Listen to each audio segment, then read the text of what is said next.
Hello दोस्तों, नमस्कार। आप सभी का स्वागत है डीआरके टीवी पर। मैं हूं आपका दोस्त डॉक्टर कन्हैया, बीकानेर, राजस्थान से। दोस्तों, बहुत सारे लोगों के साथ में एक प्रॉब्लम रहता है कि उनका जो दिमाग है वो हर वक्त चलता रहता है।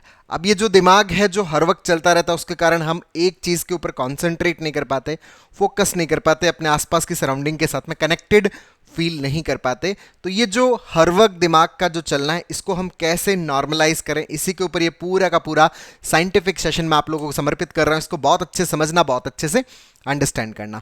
दोस्तों, जो हमारा दिमाग चलता रहता है, ये दिमाग हमारा इसलिए चलता है क्योंकि हमारा जो दिमाग है, इसका जो मेन काम है वो है हमारी जिंदगी को सिक्योरिटी प्रोवाइड करना। अगर हम अपनी लाइफ के अंदर सिक्योरिटी फील करते हैं, अगर हम अपनी लाइफ के अंदर निडरता महसूस करते हैं, तो हमारा ब्रेन जो है वो रिलैक्स रहता है, हमारा जो दिमाग जो है वो शांत रहता है। लेकिन अगर हम हमारी लाइफ के अंदर इनसिक्योरिटी फील करते हैं, किसी भी प्रकार का डर महसूस करते हैं, तो हमारा जो दिमाग है उस डर को ओवरकम करने के लिए, उस इनसिक्योरिटीज को डील करने के लिए दिमाग उसके सॉल्यूशंस ढूंढता है। और उसी सॉल्यूशन ढूंढने की प्रक्रिया में हमारा दिमाग किस में चला जाता है? ओवर थिंकिंग में चला जाता है। और जब दिमाग ओवर थिंकिंग में जाता है, उसकी वजह से ऑक्सीडेटिव स्ट्रेस क्रिएट होता है। और जब ऑक्सीडेटिव स्ट्रेस क्रिएट होता है, तो हमारे दिमाग के अंदर जो हैप्पीनेस के न्यूरोकेमिकल्स हैं वो कम हो जाते हैं। और जैसी हैप्पीनेस न्यूरोकेमिकल्स है, जो सेरोटोनिन, डोपामिन, उनकी कमी होने की वजह से हमें हैप्पीनेस फील नहीं हो पाती, हमें आनंद महसूस नहीं हो पाता, हमें मस्ती महसूस नहीं हो पाती, हमें मजा महसूस नहीं हो पाता। तो अगर मुझे अच्छा फील करना है, अगर मुझे बेहतर महसूस करना है, तो मेरा ओवर थिंकिंग वाला मामला है वो कम होना चाहिए। अब ओवर थिंकिंग कम कब होगा? जब हमारे ब्रेन के चलने का जो मेन कॉज है, वो मेन कॉज हमारा क्या है?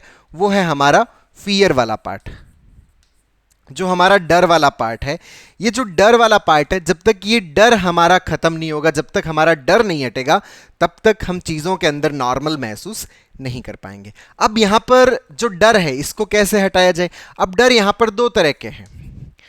एक डर तो है रियल फियर, एक तो हमारी जिंदगी के अंदर है रियल वाला डर। अच्छा, रियल डर किसको हम बोलते हैं? रियल डर हम उसको बोलते हैं जो सब लोगों को समान रूप से डराता है। जैसे हम बिजली के तार को नहीं छूते, क्यों? क्योंकि करंट लग जाएगा। ये मुझे भी डर लगता है, सब लोगों को डर लगता है। हम छत से सीधा ही नीचे नहीं कूदते, पता है कि कुछ हाथ पांव टूट जाएंगे, ये सबको डर लगता है। हम आग में सीधा ही ऐसे हाथ नहीं डालते, हमें पता है कि हाथ जल जाएगा। ये सबको फियर फील होता है। तो एक तो है हमारा रियल वाला फियर, दूसरा जो है वो है हमारा इमेजिनरी फियर। इमेजिनरी फियर का मतलब क्या है? कि जो हमारी कल्पनाओं के अंदर जो डर बनता है, मतलब बाकी सब लोग नॉर्मल फील कर रहे हैं, लेकिन मैं उस पर्टिकुलर जगह पर नॉर्मल महसूस नहीं कर पाता। तो ये जो मेरा इमेजिनरी फियर है, इस इमेजिनरी फियर की वजह से मेरा जो दिमाग है वो रिलैक्स नहीं हो पाता। क्यों? क्योंकि जो रियल वाला फियर है, भाई जहां पर रियल वाला फियर है, उस जगह से थोड़ा सा अपने आप को दूर कर लो, तो आप रियल वाले फियर से क्या होगे? दूर हो गए। तो आपका ब्रेन सिक्योरिटी फील करने लगता है, उसके बाद में वो क्या हो जाता है? रिलैक्स हो जाता है। लेकिन जो इमेजिनरी फियर है, जो कल्पना में फियर है, कल्पना में फियर होने का मतलब क्या है? एक्चुअल में कोई डर वाली चीज नहीं है, एक्चुअल में कोई फियर वाली चीज नहीं है, बट फिर भी आपका दिमाग उस चीज को रियलिटी कंसीडर कर रहा होता है कि नहीं, सच में कुछ ना कुछ है, कोई ना कोई चीज है, कोई ना कोई चीज की गड़बड़ है, जिसके कारण दिक्कत हो सकता है। तो ये जो इमेजिनरी फियर है, इस इमेजिनरी फियर का सॉल्यूशन हमारा दिमाग निकालने की कोशिश करता है। और चूंकि प्रॉब्लम जो है वो इमेजिनरी है, कल्पना में है, रियल में नहीं है, रियल में हम उसको स्टैब्लिश नहीं कर पाते। और जब हम रियल में उसको स्टैब्लिश नहीं कर पाते, तो रियल में उसका सॉल्यूशन भी हम नहीं निकाल पाते। और जब ब्रेन उसका सॉल्यूशन नहीं निकाल पाता, तो हमारा ब्रेन कंटिन्यूसली किस में चला जाता है? ओवर थिंकिंग में चला जाता है। और उसी ओवर थिंकिंग की वजह से ऑक्सीडेटिव स्ट्रेस, और फिर हमारे ब्रेन के अंदर जो सेरोटोनिन वाले जो न्यूरॉन्स हैं, उनका इन्फ्लामेशन होता है। और उसकी वजह से हमारे ब्रेन के अंदर जो सेरोटोनिन और डोपामिन है, उसका लेवल कम होता है, और उसके कारण हम फिर हैप्पीनेस फील नहीं कर पाते। तो यहां पर जो इन सब चीजों का जो रूट है कि आपका दिमाग कंटिन्यूसली क्यों चलता रहता है, वो इसलिए चलता रहता है कि हमारे लाइफ के जो इमेजिनरी फियर है, जो एक्चुअल में है नहीं, बट फिर भी हमारे माइंड ने उसको रियल कंसीडर कर रखा होता है, हमारे दिमाग ने उसको रियलिटी समझ रखा होता है, जिसके कारण से हमें ये सारा डर लगता है, जिसके कारण से हमें ये घबराहट पैदा होती है। अच्छा, ये जो इमेजिनरी फियर है, ये इमेजिनरी फियर हमारे किस तरह के होते हैं, इसको समझना। ये जो एग्जाम्पल मैं आप लोगों के साथ में शेयर कर रहा हूं, ये एक 42 ईयर ओल्ड मेल का एग्जाम्पल है। इनका जो फियर है वो कुछ इस तरह का है, समझना इस चीज को। कि सर मुझे एक अजीब सा डर लगता है कि जैसे ही मैं अपने वाइफ के पास में बैठता हूं तो मैंने पूरी दुनिया के जो लोग हैं उनको दो हिस्सों में डिवाइड कर रखा है, एक तो जो गुड पीपल और एक बैड पीपल। अच्छा, बैड पीपल की मेरी डेफिनेशन क्या है? बैड पीपल की मेरी डेफिनेशन ये है कि जिनके साथ में कोई एक्सीडेंट हुआ है या जिनकी डेथ हो गई है या फिर जिनको किसी भी प्रकार की कोई बीमारी हो रखी है, तो वो मेरे नज़र में क्या है कि बैड पीपल है, और जिनके साथ में ये नहीं हो रखा वो सारे मेरे लिए गुड पीपल है। तो मैं अगर मेरी वाइफ से मिल रहा हूं और मेरे दिमाग में अगर बैड पीपल से रिलेटेड कोई भी ख्याल आ गया तो मुझे ये डर लगता है कि कहीं ये चीज़ मेरी पत्नी के साथ में ना हो जाए, और पत्नी के साथ में ना हो जाए फिर मुझे पत्नी से रिलेटेड डर लगने लगता है कि मेरी पत्नी को कुछ हो जाएगा। अगर मैं अपने माता पिता के पास में बैठता हूं और मेरे दिमाग में उस वो बैड पीपल को लेकर अगर ख्याल आ गया तो मुझे घबराहट होने लगती है कि जो मेरे मदर है, जो मेरे फादर हैं, उनके साथ में भी ऐसा हो जाएगा। मान लीजिए कि उस बैड पीपल के साथ में कोई हार्ट अटैक आ गया तो मुझे डर लगता है कि मेरे माता पिता को हार्ट अटैक आ जाएगा। मैं अपने बच्चे के साथ में खेल रहा हूं, उसके पास में बैठ रहा हूं, अगर वहां पर मेरे दिमाग में कोई भी बैड पीपल से रिलेटेड ख्याल आ गया तो मुझे वहां पर डर लगने लग जाता है कि कहीं मेरे बच्चे के साथ में ये दिक्कत ना हो जाए। अच्छा, यहां पर मैं इन सब चीजों से बचने के लिए मैं क्या करता हूं? मैं ये करता हूं कि जो एक्ट मैंने किया, जैसे मैं चलकर अपने जो पत्नी के पास में जा रहा हूं, चलकर जो मैं अपने पेरेंट्स के पास में जा रहा हूं, चलकर जो मैं अपने बच्चे के पास में जा रहा हूं, तो मैं क्या करता हूं कि मैं इस पूरे एक्ट को रिवाइज करता हूं, वापस से रिपीट करता हूं। अच्छा, रिपीट करने के दरमियान क्या है, वो जो स्टार्टिंग पॉइंट है उस स्टार्टिंग पॉइंट पे जाता हूं और उस स्टार्टिंग पॉइंट से पूरे एक्ट को रिपीट करता हूं, और इस रिपीटेशन के दरमियान पूरी तरह से ये कोशिश करता हूं कि मेरे दिमाग के अंदर वो जो बैड पीपल से रिलेटेड है एक सिंगल थॉट भी ना आए। पूरी कोशिश करता हूं, और जिस भी स्टेप पर वापस से उस बैड पीपल का ख्याल आ जाता है, मान लीजिए कि मैंने 2 कदम चला और 2 कदम में वापस मेरे दिमाग में वो बैड पीपल से रिलेटेड ख्याल आ गया, तो मैं उस एक्ट को वापस से शुरू से करता हूं। तो मेरी ये पूरी कोशिश रहती है कि मैं वापस से उस एक्ट को जब कर रहा हूं तो मेरे दिमाग में सिर्फ और सिर्फ गुड पीपल का ख्याल है वही आना चाहिए, बैड पीपल का ख्याल नहीं आना चाहिए। और जब वो गुड पीपल का ख्याल आता है और फिर मैं अपने पेरेंट्स के पास में बैठता हूं तो मेरे मन को तसल्ली होती है, तो मेरे मन के अंदर शांति महसूस होती है, नहीं तो मैं शांति महसूस नहीं कर पाता। अब आप समझ लीजिए कि इस एक्ट को करने के अंदर, क्योंकि जैसे ही आपने कदम बढ़ाया फिर से कोई ना कोई ख्याल आ ही जाता है, आपने 2 कदम बढ़ाया फिर से कोई ना कोई ख्याल आ ही जाता है, तो मुझे एक सिंगल एक्टिविटी को करने के अंदर भी कम से कम 15 से 20 मिनट लग जाता है। मतलब मेरा पूरा जो दिन है या तो अपने दिमाग में आई हुई इन थॉट्स को करेक्ट करने में बीतता है, या फिर ये थॉट्स आ ना जाए इस फियर में बीतता है। तो इसी के दरमियान ये सारी की सारी एक्टिविटीज चलती रहती है। तो यहां पर एक चीज समझने की है कि दोस्तों, हमारे दिमाग में जो थॉट्स आते हैं, जो ख्याल आते हैं, होती वो सिर्फ और सिर्फ इमेजिनेशंस है, होती सिर्फ और सिर्फ वो कल्पनाएं हैं, लेकिन फिर भी हमारा माइंड जो है, हमारा ब्रेन जो है, वो उन चीज़ों को रियल कंसीडर करने लग जाता है। दिमाग चीज़ों को रियल कंसीडर कब करता है? जब आप किसी भी थॉट के ऊपर एक्शंस लेते हो। अगर आप थॉट के ऊपर एक्शंस लेते हो तो दिमाग कहता है कि जो एक्शंस लिया जा रहा है वो रियल है, तो जिस चीज के ऊपर आप ये एक्शंस ले रहे हो इसका मतलब वो चीज भी क्या है? रियल है। आप जिस भी थॉट के ऊपर एक्शंस ले रहे हो वो थॉट भी क्या है? रियल है। तो यहां पर जो एक सिंपल जो थॉट, जो एक इमेजिनेशन है, उसका रियलिटी के साथ में क्या हो जाता है? फ्यूजन हो जाता है, और जो चीज एक्चुअल में बाकी सब लोगों के लिए इमेजिनरी है, बाकी सब लोगों के लिए कल्पना है, बाकी सब लोगों के लिए फालतू का ख्याल है, लेकिन हमारे लिए वही ख्याल रियलिटी बनने लग जाता है। हमारा जो माइंड है, हमारा जो ब्रेन है, उसको सही समझने लग जाता है, सत्य समझने लग जाता है, और जैसे ही उसको रियलिटी समझा जाता है हमारे अंदर इमोशंस क्रिएट होने शुरू हो जाते हैं, हमारे अंदर फियर क्रिएट होना शुरू हो जाता है, हमारे अंदर डर पैदा होना शुरू हो जाता है, और हमें बहुत ज़्यादा घबराहट लगने लगती है।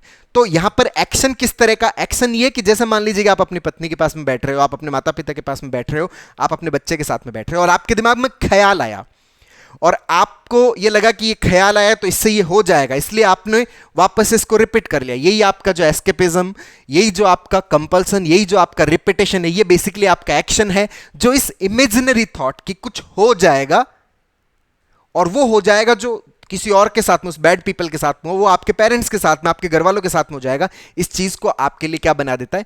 रियलिटी बना देता है। तो अगर हमें इस चीज से बाहर निकलना है, अगर मुझे मेरे इस दिमाग के चलने को रोकना है, तो मुझे यहां पर थोड़ा सा सीबीटी का प्रैक्टिस करना पड़ेगा। प्रैक्टिस में क्या करना है?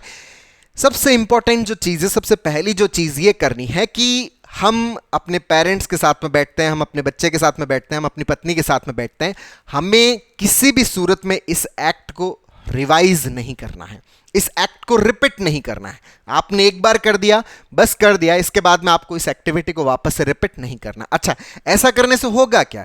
ऐसा करने से ये जो हमारे दिमाग के अंदर एक जो इमेजिनरी थॉट है, जिसका रियलिटी के साथ में फ्यूजन हो रखा है, वो जो फर्दर जो फ्यूजन होना है वो नहीं होगा। और जब फर्दर फ्यूजन नहीं होगा तो हमारे दिमाग के अंदर नए पैटर्न्स बनेंगे, हमारे सबकॉन्शियस माइंड के अंदर नए पैटर्न्स बनेंगे, और ये जो नए पैटर्न्स है वो सबकॉन्शियस माइंड को फिलअप करेंगे। तो सबकॉन्शियस माइंड के जो पुराने पैटर्न जिनकी प्रैक्टिस नहीं हो रखी, वो सारे के सारे पैटर्न हमारे सबकॉन्शियस माइंड से किस में चले जाएंगे?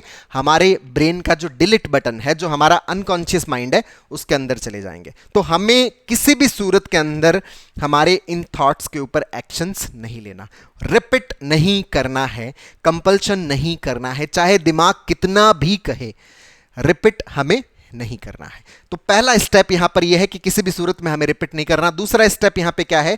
यहां पे दूसरा स्टेप यह है कि दोस्तों, जब आप रिपीट नहीं करोगे, अब चूंकि दिमाग को रिपीट करने की आदत पड़ रखी है, दिमाग बार बार उस एक्शन को रिपीट करना चाहेगा, दिमाग बार बार उस कंपल्शन को करना चाहेगा। अगर हम उस कंपल्शन को नहीं करेंगे तो हमारा दिमाग संतुष्टि महसूस नहीं करेगा, हमें बहुत ज्यादा घबराहट होगी यहां पर, हमें बहुत ज्यादा बेचैनी होगी यहां पर। हमें इस घबराहट को, इस बेचैनी को होने देना है। ये जो घबराहट, बेचैनी जो है, ये हमारी बॉडी के एंजाइटी के पार्ट को बढ़ाती है, और जब हमारा ब्रेन एंजाइटी के पीक तक पहुंचता है तो हमारे अंदर एडेप्टिव साइकिल शुरू होती है। तो इस घबराहट को, इस बेचैनी को होने देना, ये हमारे पुराने पैटर्न्स को पिघालने का प्रोसेस है। जैसे लोहा जो है, उसको जब आप पिघालते हो, आप ठंडे लोहे को एक रूप से दूसरे रूप के अंदर ट्रांसफॉर्म नहीं कर सकते। अगर आपको लोहे को एक रूप से दूसरे रूप में ट्रांसफॉर्म करना है तो आपको लोहे को गर्म करना पड़ेगा, उसको पिघालना पड़ेगा, तब लोहा ठंडे से किस में जाएगा? गर्म की साइड में जाएगा। उसी तरह से हमारे जो नेगेटिव पैटर्न्स, अगर हम उनको पॉजिटिव पैटर्न्स की तरफ लेके जाना चाहते हैं, हम उनको ट्रांसफॉर्म करना चाहते हैं, तो हमें हमारे नेगेटिव पैटर्न्स को पिघालना पड़ेगा, और पिघलने के बाद वो नए पैटर्न्स के अंदर कन्वर्ट होंगे जो कि हमारे पॉजिटिव पैटर्न्स है। तो ये जो पिघालने की प्रक्रिया, ये पिघालने की प्रक्रिया कौन सी? ये एक्सपोजर की प्रक्रिया, ये एस्केप करने की प्रक्रिया नहीं। हमें एस्केप नहीं करना, भागना नहीं, रिपीट नहीं करना, हमें एक्सपोज करना है। बैठे हैं, बैठे रहेंगे, घबराहट हो रही है, होने दीजिए। अगर आपको बहुत ज्यादा घबराहट हो रही है, बेचैनी हो रही है, पाल्पिटेशंस हो रही है, होने दीजिए, लेकिन रुकना हमें उसी जगह पे है। अगर बहुत ज्यादा ही दिक्कत हो रहा है तो आप वहां पर ब्रीदिंग एक्सरसाइज की प्रैक्टिस कर सकते हो, डीप ब्रीद एक्सरसाइज की प्रैक्टिस कर सकते हो। ये प्रैक्टिस आपके पैरासिम्पैथेटिक एक्टिविटीज को बढ़ाएगा, सिंपैथेटिक एक्टिविटीज को कम करेगा, जिससे आप रिलैक्स फील करेंगे, ईजी फील करेंगे। सेकेंड स्टेप हमारा ये है। अब थर्ड स्टेप यहां पर क्या है कि थर्ड स्टेप बहुत ज्यादा इंपॉर्टेंट है कि किसी के भी जीवन की कहानी हमारे जीवन पर लागू कैसे हो सकती है। किसी के जीवन के अंदर कोई भी घटना घटित हुई है, वो हमारे जीवन के ऊपर कैसे घटित हो सकती है। इसको हम जनरलाइजेशन बोलते हैं कि किसी का जीवन में कुछ भी नेगेटिव घटित तो सर उसके साथ में हार्ट अटैक हुआ, अब मेरे दिमाग में हार्ट अटैक का ख्याल आ गया, इनको हो जाएगा। कैसे हो जाएगा भाई? हार्ट अटैक हुआ या कोई भी घटना घटित हुई, उनकी परिस्थितियां होती है, और परिस्थितियां उसके जीवन की अलग थी, हमारे जीवन की परिस्थितियां अलग है। तो उन परिस्थितियों के कारण उसको जो भी परिणाम मिले, तो हमारी अलग परिस्थितियों के कारण हमें अलग परिणाम मिलेगा। वही सेम परिणाम कैसे मिल सकता है? इसको हम क्या बोलते हैं? जनरलाइज बोलते हैं। लोग कहते हैं कि सर उसके साथ में ये हो तो हमारे साथ में हो जाएगा। अच्छा, उसके बैठे बैठे तो उसका मान लीजिए कि उसने मेहनत किया, उसका आईएएस में सिलेक्शन हो गया, तो आपके बैठे बैठे आपका आईएएस में सिलेक्शन हो जाएगा क्या? उसके जीवन में कुछ पॉजिटिव मिला तो आपके जीवन में पॉजिटिव ऐसे ही मिल जाएगा कि नहीं? सर वो तो मेहनत से होता है, एक्शन से होता है। तो भाई नेगेटिव फिर कैसे हो जाएगा जब पॉजिटिव सिमिलरिटी के साथ में नहीं होता? किसी ने अपने जीवन के अंदर बहुत बड़ा बिजनेस क्रिएट किया, इसका मतलब यह है कि सब लोग वैसा ही बिजनेस क्रिएट कर लेंगे। किसी ने अपनी जिंदगी के अंदर बहुत बड़ा पद अचीव किया, तो हम भी वैसा ही पद अचीव कर लेंगे। कैसे? जब पॉजिटिविटी जनरलाइज नहीं है तो नेगेटिविटी जनरलाइज कैसे हो सकती है? नेगेटिव आउटकम कैसे हो सकता है? दो लोग किसी भी रूप में एक दूसरे के फोटोकॉपी नहीं है। जब फोटोकॉपी नहीं है तो उनकी जीवन की परिस्थितियां एक दूसरे की फोटोकॉपी नहीं है, तो दो लोगों की जीवन की परिस्थितियों का जो परिणाम है, वो परिणाम कैसे सिमिलर हो सकता है? किसी भी सूरत में सिमिलर नहीं हो सकता। तो हमें यहां पर बताना है कि ये उसके जीवन की कहानी है, ये मेरे जीवन पर किसी भी प्रकार से लागू नहीं होती। इसको हम जनरलाइजेशन बोलते हैं। तो दोस्तों, इन तीन प्रिंसिपल को अगर हम फॉलो करते हैं, इसका हम कंटिन्यूअस प्रैक्टिस करते हैं, तो धीरे धीरे हमारे दिमाग के अंदर ये जो थॉट और रियलिटी का जो फ्यूजन हो रखा है, जिसकी वजह से ये जो फालतू के जो थॉट्स है, ये जो अनवांटेड जो थॉट्स है, जो काल्पनिक विचार है, जो हमें रियल फील होते हैं, जो हमारे अंदर रियलिटी के इमोशंस क्रिएट होते हैं, धीरे धीरे ये जो रियलिटी और थॉट का फ्यूजन है वो डिफ्यूज होने लगता है और हमारा माइंड रिलैक्स होने लगता है।